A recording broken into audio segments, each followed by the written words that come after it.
Hello, good evening everyone.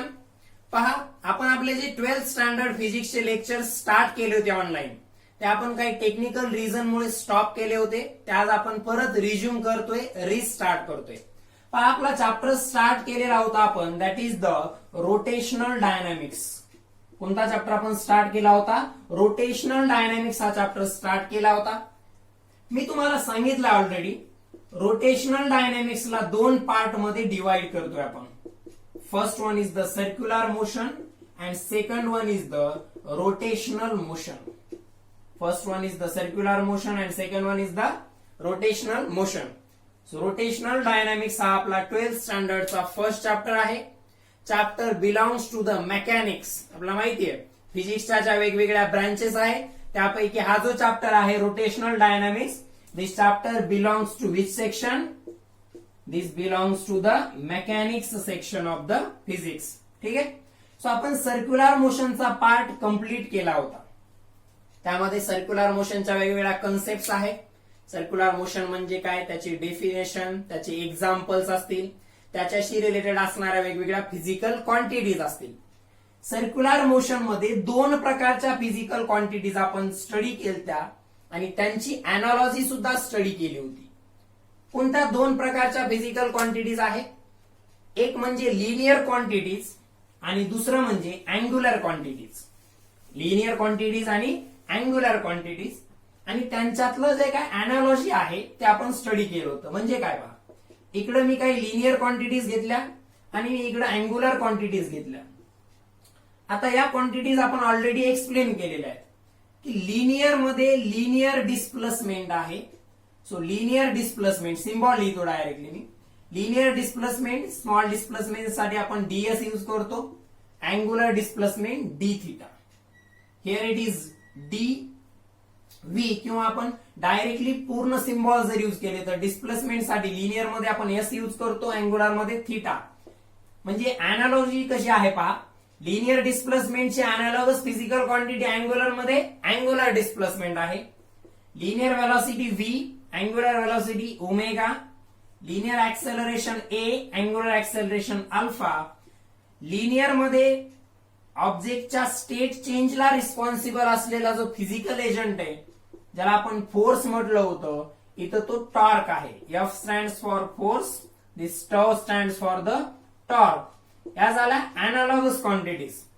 डिस्प्लेसमेंटला analogous angular displacement, linear व्हेलॉसिटीला analogous angular velocity, and linear acceleration, angular acceleration, force and torque. These are the linear quantities, these are the angular quantities. आणि त्यांच्यातले analogy काय आहे ते आपण study केलं होतं. त्याचबरोबर सर्क्युलर मोशनचे वेगवेगळे पर्टिक्युलर एक्झाम्पल्स आणि सेंट्रिपिटल फोर्स, सेंट्रिफ्युगल फोर्स, त्याचे बरेच डेरिव्हेशन्स, बराच पार्ट जो काही सर्क्युलर मोशनच्या अंडर फॉल होतो तो आपण ऑलरेडी स्टडी केलेला आहे. त्या अनालॉगस क्वांटिटीज का परत रिपीट केल्या? कारण त्या आपल्याला रिक्वायर्ड आहेत रोटेशनल मोशन मध्ये. तसंही पहा, रोटेशनल डायनामिक्स मध्ये आपण सेकंड पार्टला स्टार्ट करतोय, that is the rotational motion. Rotational motion study करत असताना सर्क्युलर मोशनचे सगळे बेसिक्स आपल्याला येत असणं आवश्यक आहे. Okay, so what do you know about this motion, that is the rotational motion. नेमकं रोटेशनल मोशन म्हणजे काय हे पहिल्यांदा आपल्याला समजून घ्यायचं. ठीक आहे, पहा इकडे लक्षात द्या, मी एक इरेग्युलर शेपचा ऑब्जेक्ट या ठिकाणी काढलेला आहे. आता हा रोटेट होत आहे असं आपण कधी म्हणतो, किंवा हा रोटेशनल मोशन परफॉर्म करत आहे असं आपण कधी म्हणतो? याच्यावरती असलेला प्रत्येक पार्टिकल, या इरेग्युलर शेपच्या किंवा कोणत्याही शेपचा ऑब्जेक्ट असू द्या, याच्यावरती असलेला प्रत्येक पार्टिकल एक सर्क्युलर मोशन परफॉर्म करत असणार आहे. याच्यावरती असलेला प्रत्येक पार्टिकल एक सर्क्युलर मोशन परफॉर्म करत असेल. आणि पहा, या सगळ्यांचे सर्कल वेगवेगळ्या डायमीटरचे आहेत. हा पार्टिकल एवढ्या सर्कलमध्ये त्या ठिकाणी रिव्हॉल्व होतोय, हा पार्टिकल एवढ्या सर्कलमध्ये, हा पार्टिकल एवढ्या सर्कलमध्ये. या सगळ्या आपण एक्झाम्पल म्हणून हे 3 पॉइंट घेतलेले आहेत किंवा हे 3 पार्टिकल्स घेतले. यांच्यामध्ये एक कॉमन गोष्ट आहे. समजा या फर्स्ट सर्कलचा सेंटर इथे, या सेकंड सर्कलचा सेंटर इथं आहे, या थर्ड सर्कलचा सेंटर इथं आहे. या सगळ्यांमध्ये कॉमन गोष्ट काय आहे, तर या सगळ्या सर्कलचे जे सेंटर्स आहेत ते एका कॉमन लाईन वरती आहेत, ज्याला ऍक्सिस ऑफ रोटेशन असं आपण म्हणतो, ज्याला ऍक्सिस ऑफ रोटेशन असं म्हणतो. मग एखादा ऑब्जेक्ट किंवा एखादी बॉडी सर्क्युलर मोशन मध्ये आहे असं आपण कधी म्हणणार, तर त्या बॉडीचे वेगवेगळे पॉइंट, त्या बॉडी ज्या पार्टिकल्स पासून बनलेली आहे ते पार्टिकल्स एक सर्क्युलर मोशन परफॉर्म करत आहे वेगवेगळ्या डायमीटरच्या सर्कलच्या अलॉंग. म्हणजे हा पार्टिकल सर्क्युलर मोशन परफॉर्म करतोय या सर्कलच्या अलॉंग, हा या सर्कलच्या अलॉंग. म्हणजे एखादं ऑब्जेक्ट आहे, एखादी बॉडी आहे, ती आपण रोटेशनल मोशन मध्ये आहे असं म्हणतो कधी, जेव्हा त्या ऑब्जेक्ट वरती असणारे सगळे पार्टिकल सर्क्युलर मोशन परफॉर्म करत आहेत. कशा प्रकारची, तर त्या सगळ्या सर्कलचे सेंटर, त्या पार्टिकल्सच्या सर्क्युलर मोशन मध्ये जे वेगवेगळ्या प्रकारची सर्क्युलर मोशन, वेगवेगळ्या प्रकारची म्हणण्यापेक्षा सगळ्या पार्टिकलचे सर्क्युलर मोशन सेम पाथ न होतीये का, नाही, वेगवेगळ्या सर्कलच्या अलॉंग होत आहे. इंडिव्हिज्युअल पार्टिकलची सर्क्युलर मोशन ही वेगवेगळ्या सर्क्युलर पाथच्या अलॉंग होत आहे, परंतु या सगळ्या सर्कल्सचे सेंटर एका कॉमन लाईन वरती आहेत, त्याला ऍक्सिस ऑफ रोटेशन असं म्हटलं जातं. ठीक आहे. मग आपण डिफाईन कसं करणार रोटेशनल मोशनला, a body or an object is said to be in circular motion if individual particles on that object are performing circular motion such that the centers of all the circles lying on the same line, that line is called as axis of rotation, आणि ऑब्जेक्टच्या त्या मोशनला आपण rotational motion. Simple आहे, त्या object वरती असणारे सगळे particle circular motion perform करत आहेत आणि त्या सगळ्या सर्कलचे सेंटर एका कॉमन लाईन वरती आहेत. त्या कॉमन लाईनला ऍक्सिस ऑफ रोटेशन म्हणायचं आणि त्या कंडिशन मध्ये त्या ऑब्जेक्टची जी मोशन असणार आहे त्या मोशनला आपण रोटेशनल मोशन म्हणायचं. त्या ऑब्जेक्टची मोशन काय आहे, रोटेशनल मोशन आहे. फॉर एक्झाम्पल पहा, समजा हा एक मार्कर आहे, हा या पॉइंटला फिक्स आहे, हा या पॉइंटला फिक्स आहे, काय होईल, अशा प्रकारे रोटेट व्हायला लागला. समजा या पॉइंटला तुम्ही अशा प्रकारे फोर्स लावल्यामुळे हा अशा प्रकारे काय व्हायला लागला, रोटेट व्हायला लागला. इथं फिक्स आहे, ठीक आहे, याला मूव्ह होऊ द्यायचं नाही. हा अशा प्रकारे काय व्हायला लागलाय, रोटेट होत आहे. तर इथं असलेला पॉइंट, इथं असलेला पॉइंट, इथं असलेला पॉइंट, इथं असलेला पॉइंट, हे सगळे पॉइंट काय करत आहेत, तर सर्क्युलर मोशन परफॉर्म करत आहेत. हे सगळे पॉइंट काय करत आहेत, सर्क्युलर मोशन. हा जो फिक्स पॉइंट आहे, ज्या पॉइंटच्या भोवती, ऍक्च्युली ते रोटेशन पॉइंटच्या अबाउट नसतं, ते लाईनच्या अलॉंग असतं. ठीक आहे. आपण काय म्हणतो, body is rotating about an axis, not about a point. म्हणजे या पॉइंट मधून पास होणारी एक लाईन आहे, त्या लाईनच्या भोवती हा पार्टिकल अशा प्रकारची सर्क्युलर मोशन परफॉर्म करतोय, हा पार्टिकल अशा प्रकारची. म्हणजे जो पार्टिकल त्या लाईनच्या सगळ्यात जवळ आहे, जो पार्टिकल त्या लाईनच्या म्हणजे त्या ऍक्सिस ऑफ रोटेशनच्या सगळ्यात जवळ असणार आहे, त्याचं सर्कल छोटं असणार आहे. म्हणजे हा रॉड या पॉइंटला फिक्स असताना अशा प्रकारे ह्याच्यावरती मी काही पॉइंट्स घेतले समजा, ठीक आहे, हा ए, हा बी, हा सी, हा डी. तर हे सगळे पार्टिकल्स म्हणजे हे पहा, एचं सर्कल अशा प्रकारे असेल, हे बीचं सर्कल अशा प्रकारचं असेल, सीचं सर्कल हे अशा प्रकारचं असेल, हे डीचं सर्कल. म्हणजे हे सगळेच्या सगळे सर्क्युलर मोशन परफॉर्म करत आहेत आणि त्या सगळ्यांचं सेंटर या लाईनच्या अलॉंग आहे. त्या सगळ्यांचं सेंटर या लाईनच्या अलॉंग आहे. या लाईनला ऍक्सिस ऑफ रोटेशन म्हणायचं. पहा, हा रॉड एक ऑब्जेक्ट झाला, त्याच्यावरती असलेले वेगवेगळे पॉइंट्स अशा प्रकारची सर्क्युलर मोशन परफॉर्म करत आहेत. म्हणजे तो रॉड रोटेशनल मोशन मध्ये आहे किंवा रोटेट होत आहे असं आपण म्हणत असतो. ठीक आहे. So this is the concept of rotational motion. यामध्ये एक गोष्ट लक्षात घ्या, ऑब्जेक्ट इज रोटेटिंग असं आपण म्हणतो तेव्हा तो अबाउट द पॉइंट रोटेट होतोय असं म्हणायचं नाही. That is object or body is rotating about an axis. It is rotating about an axis. तो एखाद्या ऍक्सिसच्या भोवती रोटेट होतोय. ऍक्सिस म्हणजे काय लक्षात आलंय, तर पार्टिकलच्या सर्क्युलर मोशनची जे सर्कल्स आहेत त्या सगळ्या सर्कलचा सेंटर ज्या कॉमन लाईन वरती आहे वाईल रोटेशन, ठीक आहे, त्याला आपण ऍक्सिस ऑफ रोटेशन म्हणतो. So body is rotating about an axis. Body एखाद्या तो ऍक्सिस म्हणजे ती एक लाईन आहे, तो एक काही सिंगल पॉइंट नाहीये, त्याच्या भोवती ती बॉडी रोटेट होत असते. आता पहा, आपण लिनियर मोशन मध्ये एक टर्म पाहिली होती, दॅट इज द इनर्शिया. ठीक आहे, इनर्शिया कशाला म्हणतो आपण? The inability of an object to change its position by its own. कळलं नसेल तर सिंपल पहा, एखादा ऑब्जेक्ट स्वतःहून स्वतःची कंडिशन चेंज करू शकत नाही, कारण किंवा तसं करण्याला तो अपोज करतो, त्याला आपण काय म्हटलं होतं? इनर्शिया. पहा, आपण लॉज ऑफ मोशन जो 11th स्टँडर्ड मध्ये स्टडी केला होता, त्यामध्ये मी तुम्हाला इनर्शियाची कन्सेप्ट सांगितली होती की समजा या पर्टिक्युलर फ्लोअर वरती हा एक ऑब्जेक्ट ठेवलेला आहे. हा ऑब्जेक्ट सध्या रेस्टला आहे. हा ऑब्जेक्ट सध्या कसा आहे? रेस्टला. हा ऑब्जेक्ट रेस्टलाच राहील, तो स्वतःहून मोशन मध्ये येणार नाहीये. सध्या रेस्टला असलेला हा ऑब्जेक्ट रेस्टलाच राहील, तो स्वतःहून मोशन मध्ये येणार नाही.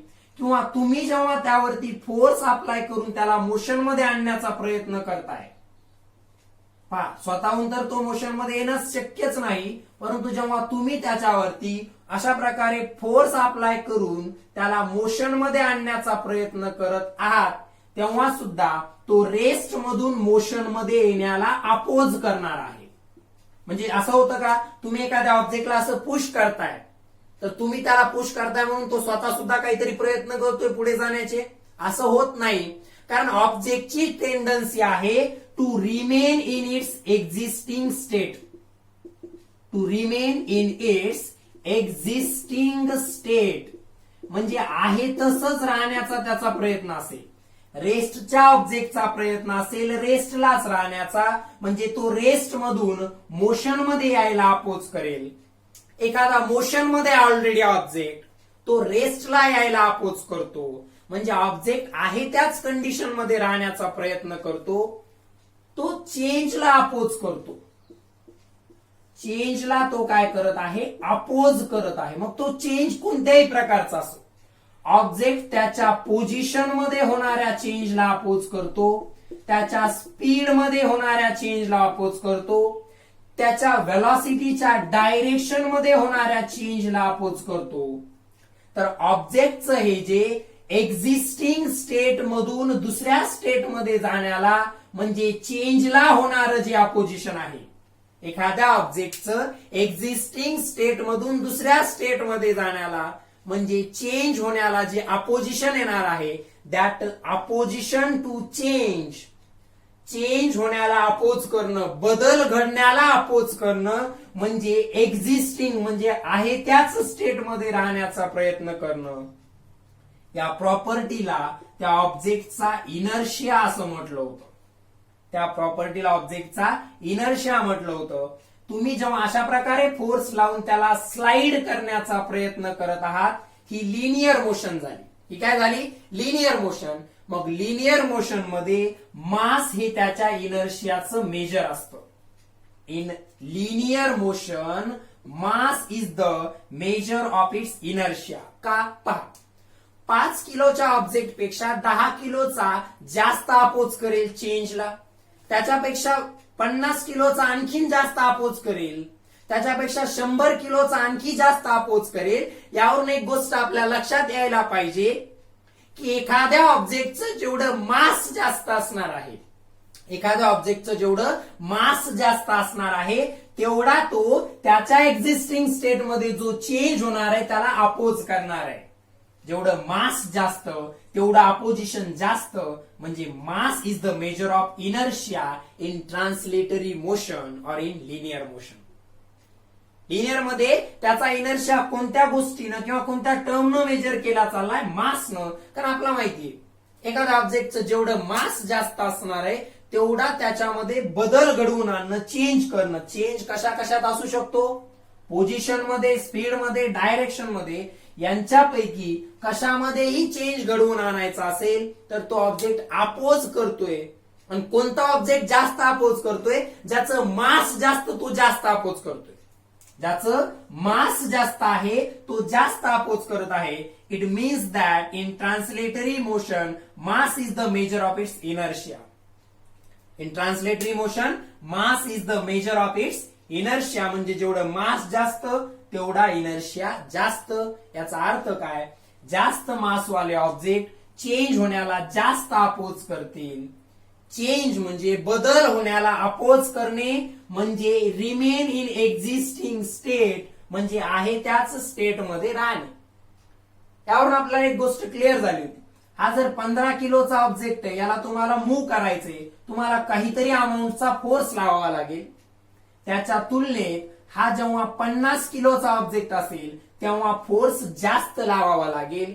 कारण जेवढं अपोजिशन जास्त तेवढं त्याला चेंज करायला, तेवढी त्याची स्टेट चेंज करायला आपल्याला जास्त प्रयत्न करावे लागतात, जास्त एफर्ट करावे लागतात. हे झालं इनर्शिया बद्दलचं डिस्कशन. आपण सध्या जे डिस्कशन केलं इनर्शिया बद्दलचं ते ट्रान्सलेटरी मोशन मधल्या इनर्शिया बद्दल होतं, जो मेजर करण्यासाठी आपण एका फिजिकल क्वांटिटीचा यूज करतो, that is the mass. So mass is the measure of inertia in translatory motion. So I hope he concept तुम्हाला लक्षात आली असेल.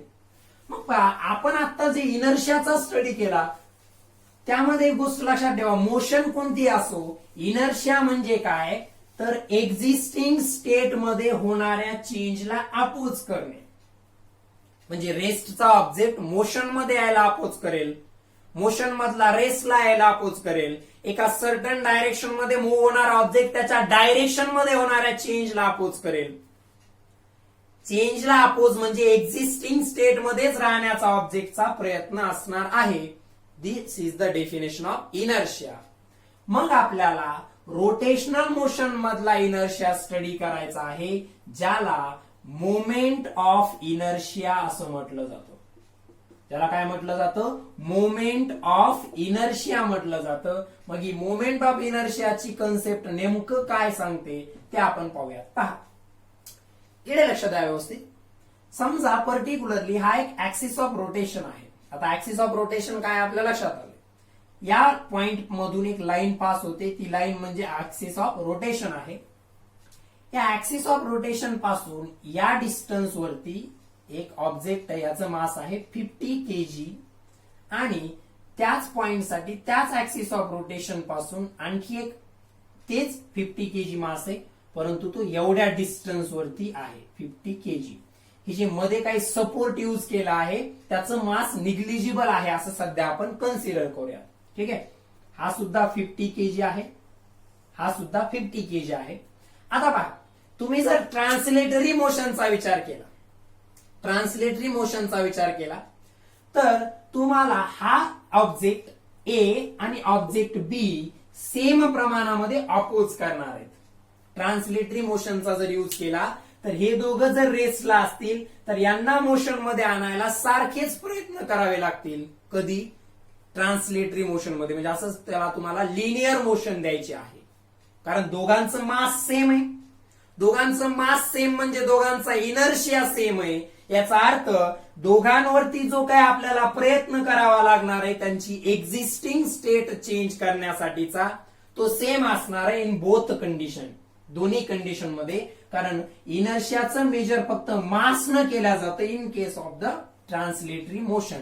ट्रान्सलेटरी मोशन म्हणजे काय ऑलरेडी वी नो दॅट. मात्र पहा, या ऍक्सिस ऑफ रोटेशनच्या भोवती जेव्हा मला याला रोटेट करायचं आहे अशा प्रकारे आणि याला रोटेट करायचं आहे अशा प्रकारे, जरीही दोघांचे मासेस सारखे असतील, जरीही दोघांचे मासेस सारखे असतील तरी सुद्धा याला अशा प्रकारचं रोटेट करणं याला इथं अशा प्रकारे रोटेट करण्याच्या तुलनेमध्ये अवघड आहे. म्हणजे सेकंड कंडिशन पहा, बी कंडिशन मध्ये अपोजिशन जास्त असणार आहे. बी कंडिशन मध्ये अपोजिशन जास्त असणार आहे as compared to the A. दोघांचे मासेस तर सारखेच आहेत, दोघांचे मासेस सारखेच आहेत, मात्र त्या मासेसचं जे डिस्ट्रीब्युशन आहे, इन शॉर्ट ते मासेस या ऍक्सिस ऑफ रोटेशन पासून त्यांची जी सिच्युएशन आहे किंवा ते ऍक्सिस ऑफ रोटेशन पासून ज्या डिस्टन्स वरती आहेत ते डिस्टन्स वेगवेगळे. बीच्या कंडिशन मध्ये हे 50 KG mass axis of rotation पासून एवढ्या डिस्टन्स वरती आहे, त्याच्या कंपॅरिझन मध्ये इथं ते जवळ आहे. म्हणजे काय, तर मासवरती तर डिपेंड असणारच आहे. मोशन कोणती असो, इनर्शिया मासवरती डिपेंड असणार ही एक फिक्स गोष्ट मिळाली आपल्याला. परंतु ट्रान्सलेटरी मोशन मध्ये इनर्शिया फक्त मासवरती डिपेंड असणार आहे. मात्र रोटेशनल मोशन मध्ये मास सोबतच ते मास ऍक्सिस ऑफ रोटेशन पासून किती डिस्टन्स वरती सिच्युएटेड आहे याच्यावरती सुद्धा डिपेंड असणार आहे. म्हणजे फर्स्ट कंडिशन मधल्या ऑब्जेक्टला रोटेट करणं, जरीही दोघांचे मासेस सेम असतील तरी फर्स्ट कंडिशन मधल्या ऑब्जेक्टला रोटेट करणं इझी असणार आहे as compare to the second condition. कारण मासेस सेम जरी असतील तरी सेकंड कंडिशन मध्ये ते मास या ऍक्सिस ऑफ रोटेशन पासून लार्ज डिस्टन्स वरती आहे as compare to the condition A. म्हणजे in case of rotational motion inertia mass वरती तर डिपेंड असणारच आहे, ऑब्वियस आहे. तर इनर्शिया मास वरती, इनर्शिया म्हणजे काय, opposition to the change or to remain in its existing state, हे आपण पाहिलं. तर इनर्शिया, रोटेशनल इनर्शिया ज्याला आपण मोमेंट ऑफ इनर्शिया म्हटलं, तो मास वरती तर डिपेंड असणारच आहे, 100% आहे. परंतु मास सोबतच ते मास ऍक्सिस ऑफ रोटेशन पासून किती डिस्टन्स वरती सिच्युएटेड आहे यावरती सुद्धा डिपेंड आहे. मास ऍक्सिस ऑफ रोटेशनच्या जेवढं जवळ सिच्युएटेड असेल किंवा जवळच डिस्ट्रीब्युट झालेला असेल तेवढा इनर्शिया कमी असेल. मास ऍक्सिस ऑफ रोटेशन पासून आता जेवढं लार्ज डिस्टन्सेस वरती त्या ठिकाणी डिस्ट्रीब्युट झालेला असेल तेवढा इनर्शिया जास्त असेल. मासवर तर डिपेंड आहेच. म्हणजे मास जास्त असणाऱ्या ऑब्जेक्टला रोटेट करणं मास कमी असलेल्या ऑब्जेक्टच्या तुलनेमध्ये डिफिकल्ट जाणारच आहे. पण इथं दोघांचं मास सेम असून सुद्धा इनर्शिया वेगळा आहे. कारण मास ऍक्सिस ऑफ रोटेशनच्या जेवढं जवळ डिस्ट्रीब्युट झालेलं असतं तेवढं ऑब्जेक्टला रोटेट करणं इझी असतं. तेच मास जेव्हा लार्ज डिस्टन्स वरती असतं ऍक्सिस ऑफ रोटेशन पासून, तेव्हा त्याला रोटेशन मध्ये आणणं किंवा रोटेशन मध्ये असताना त्याला स्टॉप करणं डिफिकल्ट असतं. It means that in case of rotational motion now inertia is dependent on two factors.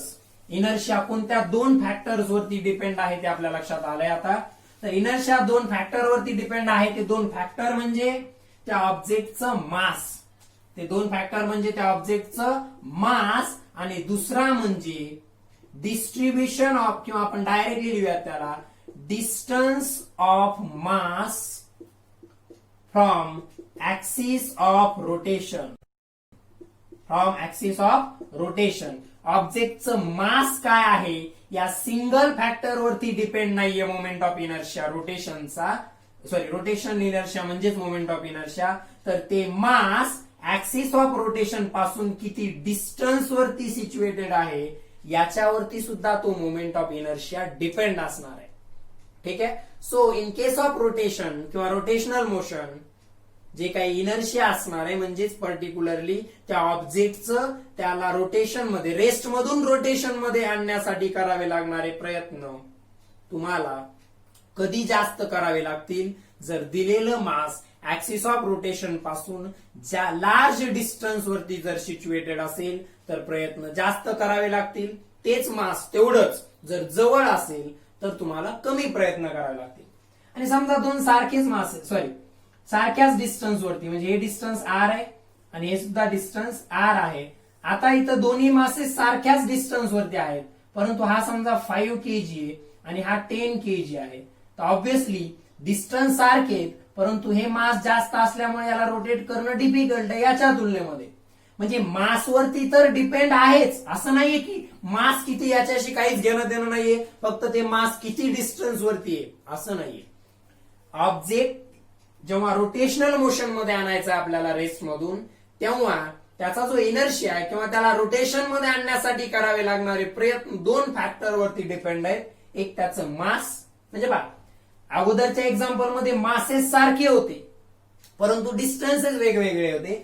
इथं मासेस वेगवेगळे, डिस्टन्सेस सेम आहेत. मास जास्त असणारा ऑब्जेक्ट रोटेट करायचा. आता डिस्टन्सचा विचार या दोघांमध्ये करण्याची आवश्यकता नाही, कारण ऍक्सिस ऑफ रोटेशन पासून दोन्ही कंडिशन मध्ये डिस्टन्सेस सेम आहेत. मात्र हे मास जास्त असल्यामुळे याचा इनर्शिया जास्त आहे, मास कमी असल्यामुळे इनर्शिया कमी आहे. अगोदरच्या एक्झाम्पल मध्ये डिस्टन्सेस वेगवेगळे होते, मास सेम होते. तिथं आपल्या लक्षात आलं डिस्टन्स जास्त असेल तर इनर्शिया जास्त असणार आहे. या एक्झाम्पल मध्ये डिस्टन्सेस सेम आहेत, मासेस वेगवेगळे. इथं आपल्या लक्षात आलं मास जास्त तर इनर्शिया जास्त, मास कमी तर इनर्शिया कमी. Means that in rotational motion inertia depends on two factors. कोणते दोन फॅक्टर्स आहेत ते? मास ऑफ अन ऑब्जेक्ट आणि दुसरा फॅक्टर आहे distance of that mass from the axis of rotation. म्हणजे इथं नुसतं मासच कन्सिडर करून चालणार नाही, तर त्या ऍक्सिस ऑफ रोटेशनच्या भोवती ते मास किती डिस्टन्स वरती डिस्ट्रीब्यूट झालंय किंवा कशा प्रकारे डिस्ट्रीब्यूट झालेला आहे, या दोन्ही गोष्टींचा विचार करावा लागेल. सो मोमेंट ऑफ इनर्शिया म्हणजे काय किंवा तो कोणत्या कोणत्या फॅक्टर्स वरती डिपेंड आहे ते आपल्या लक्षात आलंय. Now let us find its analogy with the mass. आपण पाहिलं की ट्रान्सलेटरी मोशन मध्ये इनर्शिया काय? मासच आहे.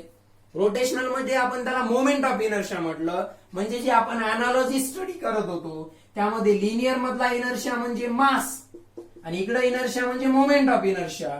म्हणजे मासला अनालॉगस असणारी क्वांटिटी कोणती आहे रोटेशनल मोशन मध्ये? Moment of inertia. तर ती अनालॉजी आपल्याला स्टडी करायची. पहा लास्ट जे लेक्चर झालं होतं आपलं त्यामध्ये आपण इनर्शिया बद्दल डिस्कशन केलेलं होतं, परंतु तरी सुद्धा आता बराच ब्रेक पडलेला आहे, बराच गॅप पडला होता आपल्याला, त्यामुळे ते परत रिवाइज केलं. आता पहा काय म्हणतो आपण त्याला? Kinetic energy. ट्रान्सलेटरी मोशन मध्ये किंवा ट्रान्सलेटरी कायनेटिक एनर्जी काय असते? That is 1/2 mv². म्हणजे एम ऑब्जेक्ट, एम मास असलेला ऑब्जेक्ट व्ही एवढ्या वेलॉसिटीने मूव्ह होत असताना, एम एवढा मास असलेला ऑब्जेक्ट व्ही या वेलॉसिटीने मूव्ह होत असताना त्याची कायनेटिक एनर्जी असणार आहे 12 mv². मग आपण रोटेशनल मोशन मध्ये किंवा कायनेटिक एनर्जी ऑफ रोटेशनचा फॉर्म्युला जर डिराईव्ह केला, कायनेटिक एनर्जी ऑफ रोटेशनचा फॉर्म्युला डिराईव्ह करायचा, त्याला लिनियरच्या म्हणजे ट्रान्सलेटरी मोशन मधल्या कायनेटिक एनर्जी सोबत कम्पेअर केलं तर तुम्हाला अनालॉजी मिळून जाईल. ठीक आहे. सो पहा मी एक ऑब्जेक्ट ड्रॉ करतो इथं जो इरेग्युलर शेपचा आहे. हा एक ऍक्सिस ऑफ रोटेशन, हा एक अशा प्रकारचा इरेग्युलर शेपचा ऑब्जेक्ट आहे आणि हा त्याचा ऍक्सिस ऑफ रोटेशन. म्हणजे याच्या भोवती तो अशा प्रकारे काय होत आहे? रोटेट होत आहे असं कन्सिडर करा. सो या ऍक्सिस ऑफ रोटेशनच्या भोवती हा एक ऑब्जेक्ट, ही एक बॉडी, इरेग्युलर शेपची बॉडी जिचं मास आहे m, रोटेट होत आहे. समजा ही बॉडी अशा प्रकारच्या पार्टिकल्स पासून बनली, असे स्मॉल पार्टिकल्स असणार आहेत आणि या सगळ्या पार्टिकलचं मास ऍड केलं तर या बॉडीचं टोटल मास मिळतं, आपल्याला माहिती आहे. सगळ्या पार्टिकलचं मास ऍड केलं तर आपल्याला त्या बॉडीचं टोटल मास मिळेल. ऍक्च्युली इथं कंटिन्युअस आहे, पर्टिक्युलरली डिस्क्रिएट आणि कंटिन्युअस मध्ये मी तुम्हाला सांगितलं होतं की सेपरेट असे पार्टिकल्स असतील तर याच्यामध्ये आपण काय घेतो? समेशन घेतो. आणि अशा प्रकारची बॉडी असेल आणि त्यातलेच पार्टिकल कन्सिडर केले तर आपण इंटिग्रेशन घेतो. पण आपण असं कन्सिडर करूया की बॉडी अशा इंडिव्हिज्युअल पार्टिकल्स पासून बनली आहे. समजा हा फर्स्ट पार्टिकल, याचं मास m1, हा सेकंड, याचं मास m2, हा थर्ड, याचं मास m3. आता बघा ही बॉडी रोटेशनल मोशन मध्ये आहे, ही बॉडी रोटेशनल मोशन मध्ये आहे. याचा अर्थ काय? आताच आपण रोटेशनल मोशन बद्दल डिटेलमध्ये डिस्कशन केलं. ही बॉडी रोटेशनल मोशन मध्ये आहे, याचा अर्थ हा प्रत्येक पार्टिकल सर्क्युलर मोशन परफॉर्म करतोय. मग पहा, समजा हा पार्टिकल मास m1 असलेला पार्टिकल, त्याची सर्क्युलर मोशन अशी असणार आहे या पाथच्या अलॉंग. त्याची रेडियस समजा r1 आहे. हा जो दुसरा पार्टिकल आहे ज्याचं मास आपण m2 घेतलंय, तो अशा प्रकारे सर्क्युलर मोशन परफॉर्म करतोय समजा, तर त्याची रेडियस ही r2 आहे. सगळ्यांच्या रेडियस आपण ऍक्सिस ऑफ रोटेशन पासूनच मेजर करणार, कारण या सगळ्यांच्या सर्क्युलर मोशनचा जो सेंटर आहे तो एका कॉमन लाईन वरती असतो, आपल्याला माहितीये. त्या कॉमन लाईनलाच आपण ऍक्सिस ऑफ रोटेशन असं म्हटलं होतं. त्या कॉमन लाईनलाच आपण ऍक्सिस ऑफ रोटेशन म्हटलं होतं. हा थर्ड पार्टिकल, याचा सर्कल असा असणार आहे. या सर्कलचा सेंटर समजा इकडे कुठेतरी आहे, त्याची रेडियस आहे R3. ठीक आहे. Diagram up to the scale नाहीये. ठीक आहे, अप टू द स्केल नाहीये ती. सो हे R1 R2 R3 असणारे जे सर्कल आहेत, या सगळ्या सर्कलचा सेंटर या कॉमन लाईन वरती, ज्याला आपण ऍक्सिस ऑफ रोटेशन म्हटलं. हे पार्टिकल घेतले आपण 3, ज्यांचे मासेस M1 M2 M3. असे लार्ज नंबर ऑफ पार्टिकल्स आहेत ज्यांचे masses M1, M2, M3 up to Mn अशा प्रकारचे असणार आहेत. आता व्यवस्थित लक्ष द्यायचंय. जेव्हा ऑब्जेक्ट रोटेशनल मोशन मध्ये आहे तेव्हा त्याच्यावरती असलेले हे जे इंडिव्हिज्युअल पार्टिकल्स आहेत, हे इंडिव्हिज्युअल पार्टिकल्स अशा प्रकारची सर्क्युलर मोशन परफॉर्म करतात. मात्र हे individual particle circular motion perform करत असताना यांच्या लिनियर क्वांटिटीज वेगवेगळ्या असतात, मात्र अँग्युलर क्वांटिटीज सेम असतात. म्हणजे काय पहा, पार्टिकल 1 आणि पार्टिकल 2 आणि पार्टिकल 3 किंवा हे सगळे पार्टिकल, या सगळ्यांची लिनियर व्हेलॉसिटी वेगवेगळी असणार आहे, मात्र अँग्युलर व्हेलॉसिटी सेम असणार आहे. काय म्हटलं मी, या सगळ्या पार्टिकल्सच्या बाबतीत बोलत आहोत आपण. मी आता हे सर्कल दाखवत नाहीये, फक्त त्यांच्या रेडियस दाखवतो, जेणेकरून डायग्राम स्टडी करताना तुम्हाला ते कन्फ्युजन होणार नाही. So as a axis of rotation, हा फर्स्ट पार्टिकल आहे, सपोज मास M1 आहे, त्याची रेडियस R1. हा सेकंड पार्टिकल, त्याचं मास M2 आहे, सपोज त्याची रेडियस ही R2. आणि थर्ड पार्टिकल, याचं मास M3 आहे आणि याची सर्कलची रेडियस आहे R3. हा अशा प्रकारे असा सर्क्युलर पाथ परफॉर्म करेल, हा अशा प्रकारे सर्क्युलर पाथ, हा म्हणजे या सगळ्यांच्या सर्क्युलर पाथचा डायमीटर वेगवेगळा आहे. मात्र या सगळ्यांमध्ये कॉमन गोष्ट काय, या सगळ्यांचा या सगळ्यांचा सेंटर जो आहे, या सगळ्या पार्टिकलच्या सर्कलचा सेंटर एका कॉमन लाईन वरती आहे, ज्याला आपण काय म्हटलंय, axis of rotation. Axis of rotation कसं पहा, याची लिनियर व्हेलॉसिटी, पार्टिकल 1 ची लिनियर व्हेलॉसिटी आणि 2 ची लिनियर व्हेलॉसिटी वेगवेगळी असणार आहे. पार्टिकल 1 ची लिनियर व्हेलॉसिटी आणि पार्टिकल 2 ची लिनियर व्हेलॉसिटी वेगवेगळी असणार आहे, मात्र अँग्युलर व्हेलॉसिटी सेम असणार.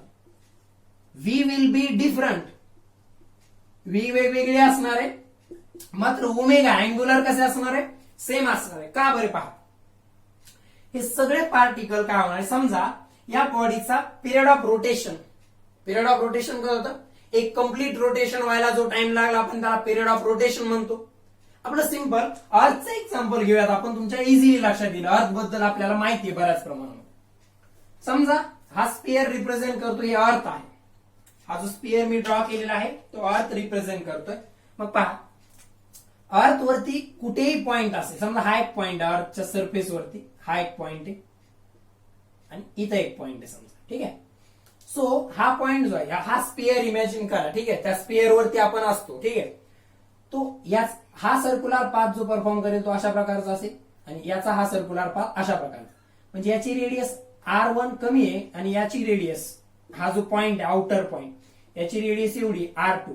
पण आता लक्षात घ्या, याचं एक कम्प्लीट सर्कल किती वेळात होणार आहे, 24 आवर्स मध्ये, कारण तो सुद्धा आर्चच्या सरफेस वरतीच आहे. आणि याचं सुद्धा हे पूर्ण सर्कल कधी होणार आहे, 24 आवर्स मध्ये. म्हणजे हा पार्टिकल आणि हा पार्टिकल दोघही 2π एवढा अँगल करतात कम्प्लीट, किती वेळा, 24 आवर्स मध्ये. दोघही किती अँगल त्या ठिकाणी कम्प्लीट करतात, 2π रेडियन, म्हणजे 360 डिग्री. पहा, सर्कल छोटा असो किंवा मोठा असो, एक कम्प्लीट सर्कल मध्ये किती अँगल आहे, 2π रेडियन. किती अँगल आहे, 2π रेडियन. मग हा पॉइंट ए, याची रेडियस कमी आहे, हा पॉइंट बी, याची रेडियस जास्त आहे, मात्र दोन्ही आजच्या सरफेस वरती असणारेच पॉइंट आहेत. सॉरी, दोन्ही आजच्या सरफेस वरती असं म्हणू शकत नाही आपण, कारण सरफेस वरती म्हटलं तर दोघांची रेडियस काय होईल, सेम होईल. एक समजा इंटेरियरला पॉइंट आहे, सॉरी, एक इंटेरियरला पॉइंट आहे, एक अर्थच्या सरफेस वरती. तर पहा, जेव्हा अर्थ कम्प्लीट रोटेशन होईल अर्थचं एक, तेव्हा या एचा सुद्धा जो इंटेरियरला आहे अर्थच्या, त्याचं सुद्धा एक कम्प्लीट सर्कल झाला असेल आणि जो सरफेस वरती त्याचं सुद्धा एक सर्कल झाला असेल. लक्षात घ्या, थोडस एक मिस्टेक काय झाली सांगताना, की सरफेसचे नाहीये दोन्ही पॉइंट. सरफेसचे असते तर दोघंही इथं राहिले असते, दोघांची रेडियस सेम आली असते. एक इंटेरियरला एक बाहेर आहे. मात्र अर्थ जेव्हा एक कम्प्लीट रोटेशन करेल तेव्हा दोघांनीही 2π एवढा रेडियन एवढाच अँगल केलेला आहे 24 आवर्स मध्ये. म्हणजे दोघांची अँग्युलर व्हेलॉसिटी कशी आहे, सेम आहे. दोघांची अँग्युलर व्हेलॉसिटी कशी आहे, सेम आहे, कारण दोघांना सेम अँगल सबटेंड केला आहे, इंटेरियरला असलेल्या पॉइंटनं सुद्धा आणि सरफेसला असलेल्या पॉइंटनं सुद्धा. मात्र हे लक्षात येत असेल पहा, एक अर्थच्या मध्ये घेतला आपण, इंटेरियरला एक पॉइंट घेतलाय, एक सरफेस वरती. अर्थचं जेव्हा एक कम्प्लीट रोटेशन होईल तेव्हा हा इथून जाऊन इथपर्यंत आला असेल आणि हा परत इथं जाऊन इथं आला असेल. म्हणजे अर्थचं एक रोटेशन झालं तेव्हा यांचं एक रिव्हॉल्युशन कम्प्लीट झालं. म्हणजे दोघांनाही 24 आवर्स मध्ये 2π एवढा अँगल कम्प्लीट केला. म्हणजे दोघांची ओमेगा कॉमन आहे. परंतु लक्षात घ्या 24 आवर्स मध्ये या इनर पॉइंटनं एवढंच डिस्टन्स कव्हर केलंय, त्याच्या तुलनेत 24 आवर्स मध्ये या बी पॉइंटनं एवढं डिस्टन्स कव्हर केलंय. म्हणजे टाइम सेमच आहे 24 आवर्स, त्यामध्ये आउटर पॉइंटनं लार्ज डिस्टन्स कव्हर केलं यानं आणि यानं कमी केलंय. म्हणजे लिनियर व्हेलॉसिटी याची जास्त, याची कमी आहे. म्हणजे एक गोष्ट लक्षात घ्या, ऑब्जेक्ट रोटेशनल मोशन मध्ये आहे. एखादा ऑब्जेक्ट किंवा एखादी बॉडी रोटेशनल मोशन मध्ये आहे, त्याच्यावरती असलेले पार्टिकल्स सर्क्युलर मोशन परफॉर्म करत आहेत. त्याच्यावरती असलेले पार्टिकल्स सर्क्युलर मोशन परफॉर्म करत आहेत. त्या सगळ्या पार्टिकलचं angular displacement, angular velocity, angular acceleration same असणार आहे. जेव्हा बॉडी अशा प्रकारची रोटेशनल मोशन परफॉर्म करते, हे सगळे पार्टिकल सर्क्युलर मोशन परफॉर्म करतील, तेव्हा या सगळ्या पार्टिकलची angular velocity, angular displacement, angular acceleration same असेल. मात्र लिनियर व्हेलॉसिटी, लिनियर ऍक्सेलरेशन हे वेगवेगळे असणार. लिनियर टर्म्स वेगवेगळे असतील, अँग्युलर टर्म्स सेम असणार आहेत. म्हणजे यांचा ओमेगा सेम आहे, मात्र लिनियर व्हेलॉसिटी म्हणजे व्ही वेगवेगळे असणार आहे. ठीक आहे. आता पहा या पार्टिकल साठी पाहूया. हा अशा प्रकारे R1 रेडियसचं सर्कल त्या ठिकाणी परफॉर्म करतोय circular motion along the circle having radius R1. मग त्याचा विचार करा, त्याचं मास m1 आहे, समजा त्याची व्हेलॉसिटी v1 आहे. लिनियर व्हेलॉसिटी वेगवेगळी असणार आहे. ह्याचं मास m2 आहे, व्हेलॉसिटी v2, m3 v3.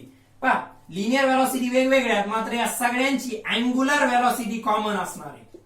या सगळ्यांची अँग्युलर व्हेलॉसिटी कॉमन असणार आहे, ती समजा आहे omega.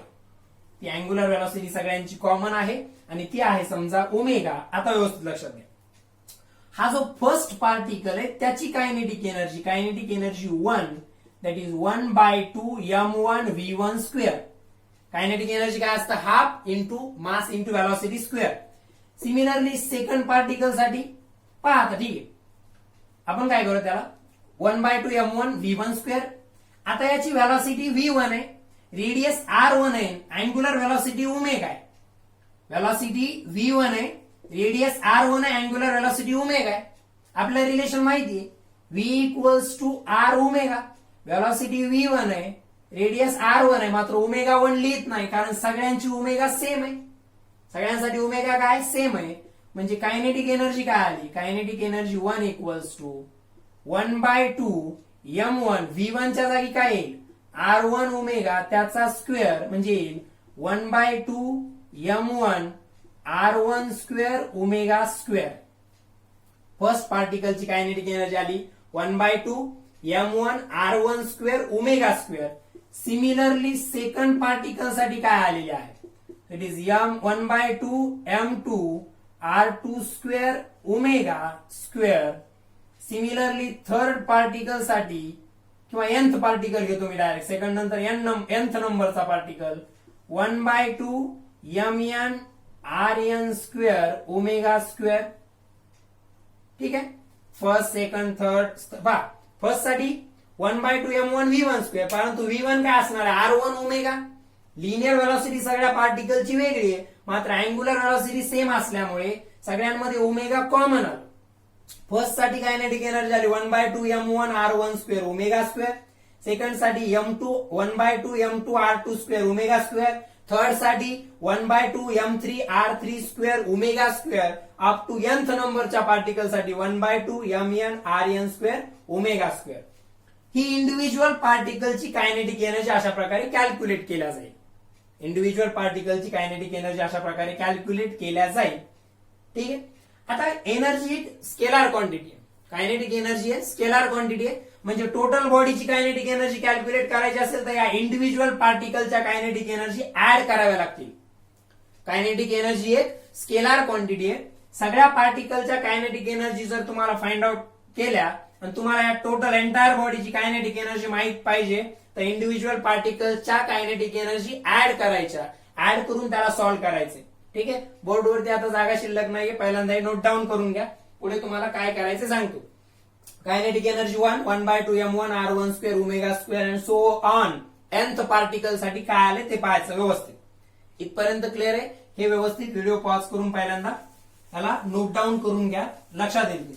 So kinetic energy of first particle 1/2 m1 r1 square omega square. So total kinetic energy of that body, त्या टोटल बॉडीची जी कायनेटिक एनर्जी असणार आहे that will be equals to kinetic energy of first plus kinetic energy of second plus and so on kinetic energy of nth particle. So first particle ची 1/2 m1 r1 square omega square plus second particle 1/2 m2 r2 square omega square plus dash dash plus 1/2 mn rn square omega square. ठीक आहे, पाहिलं तर 1/2 common घेतलं मी, 1/2 आणि हे omega square common आहे. शिल्लक काय राहिलं मध्ये m1 r1 square plus m2 r2 square plus dash dash plus mn rn square. ठीक आहे, आता लक्षात घ्या आपला जो कायनेटिक एनर्जीचा फॉर्म्युला आहे half into mv square. 1/2 mass into व्हेलॉसिटीचा स्क्वेअर म्हणजे 1/2 इनर्शिया मल्टिप्लाइड बाय लिनियर व्हेलॉसिटीचा स्क्वेअर. लिनियर कायनेटिक एनर्जी साठी काय आहे 1/2 इनर्शिया मल्टिप्लाइड बाय लिनियर व्हेलॉसिटीचा स्क्वेअर. मग आता इथं लक्षात घ्या, मी आपल्या सिम्प्लिसिटीसाठी हे 1/2 समोर लिहिलंय, हे ओमेगाचा स्क्वेअर म्हणजे हा पहा कायनेटिक एनर्जी कम्पेअर करा. हा 1/2 ऍज इट इज आहे, बरोबर आहे. इथं लिनियर व्हेलॉसिटीचा स्क्वेअर आहे, इथं अँग्युलर व्हेलॉसिटीचा स्क्वेअर आहे.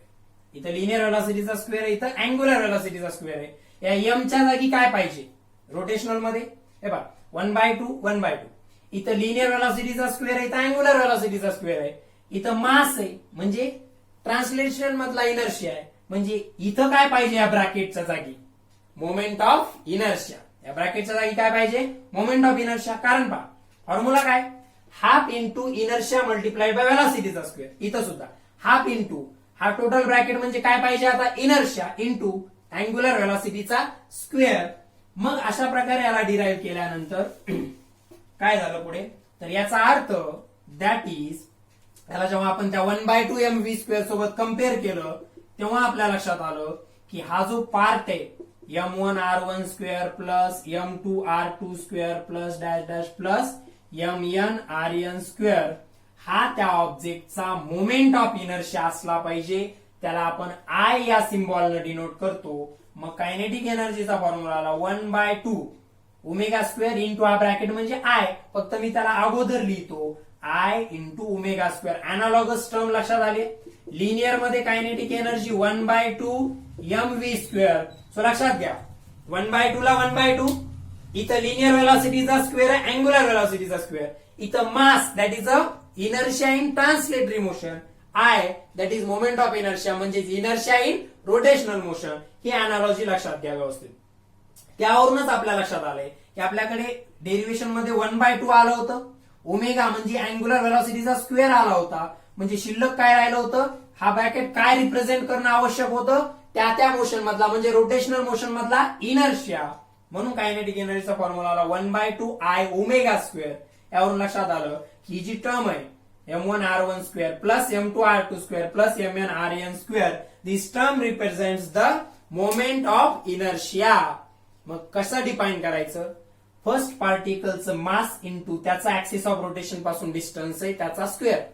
फर्स्ट पार्टिकलचं मास त्याचा ऍक्सिस ऑफ रोटेशन पासूनचं डिस्टन्स त्याचा स्क्वेअर.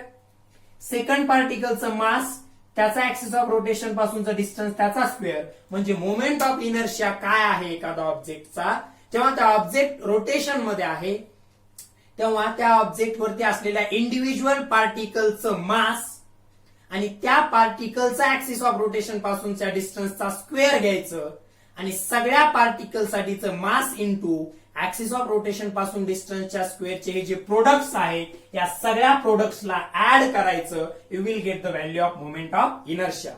इंडिव्हिज्युअल पार्टिकल साठी मास आणि त्याचा ऍक्सिस ऑफ रोटेशन पासूनचा डिस्टन्सचा स्क्वेअर, मास आणि ऍक्सिस ऑफ रोटेशन पासूनच्या डिस्टन्सचा स्क्वेअर या दोघाचा प्रोडक्ट आणि सगळ्या पार्टिकल साठीचे हे प्रोडक्ट ऍड केल्यानंतर जी फिजिकल टर्म तुम्हाला मिळाली आहे that is the moment of inertia. That I. आता थोडं आपण त्याला आपल्या समेशनच्या फॉर्म मध्ये लिहूया. हे पहिल्यांदा नोट डाऊन करून घ्या व्यवस्थित. मग समेशनच्या फॉर्म मध्ये काय येणार आहे? M1 R1 square plus M2 R2 square plus M3 R3 square. त्याला आपण समेशनच्या फॉर्म मध्ये लिहू शकतो. I equals to summation I equals to 1 to N MIRI square.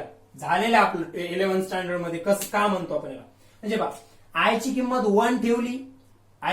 1 ठेवली तर M1 R1 स्क्वेअर प्लस कुठून 1 पासून कुठपर्यंत आहे आय ची किंमत.